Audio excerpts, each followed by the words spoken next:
പൂക്കളും ചെടികളും ഒന്നും ഇഷ്ടമില്ലാത്തവരായി ആരും തന്നെ കാണില്ല. പല നിറത്തിലും രൂപത്തിലുമുള്ള വിവിധയിനം പുഷ്പങ്ങൾ കൊണ്ട് സന്ദർശകരുടെ മനം കുളിർപ്പിക്കുകയാണ് കോഴിക്കോട് ബോട്ടാണിക്കൽ ഗാർഡനിലെ പുഷ്പമേള. കാണാം കണ്ണിനും മനസ്സിനും സന്തോഷം പകരുന്ന ആ മനോഹര ദൃശ്യങ്ങൾ.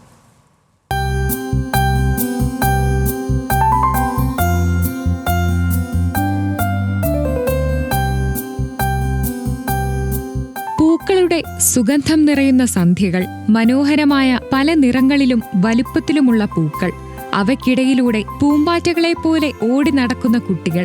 കഥകളിൽ വായിച്ച മായാലോകത്തിന്റെ വർണ്ണനയല്ല, മറിച്ച് കോഴിക്കോട് പൊക്കുന്ന് മലബാർ ബൊട്ടാണിക്കൽ ഗാർഡനിൽ നടക്കുന്ന പുഷ്പമേളയിലെ കാഴ്ചകളാണിവ.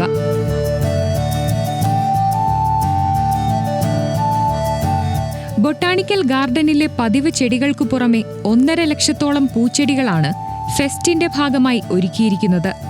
പൂക്കൾ കൊണ്ട് നിർമ്മിച്ച തെയ്യം, വേഴാമ്പൽ തുടങ്ങിയവ കാണികൾക്ക് കൗതുകകരമായ കാഴ്ചയായി. ക്രിസ്മസ് അവധി കൂടി ആയതോടെ ആയിരങ്ങളാണ് പുഷ്പോത്സവത്തിനെത്തുന്നത്. ഡിസംബർ 29-ന് മേള സമാപിക്കും.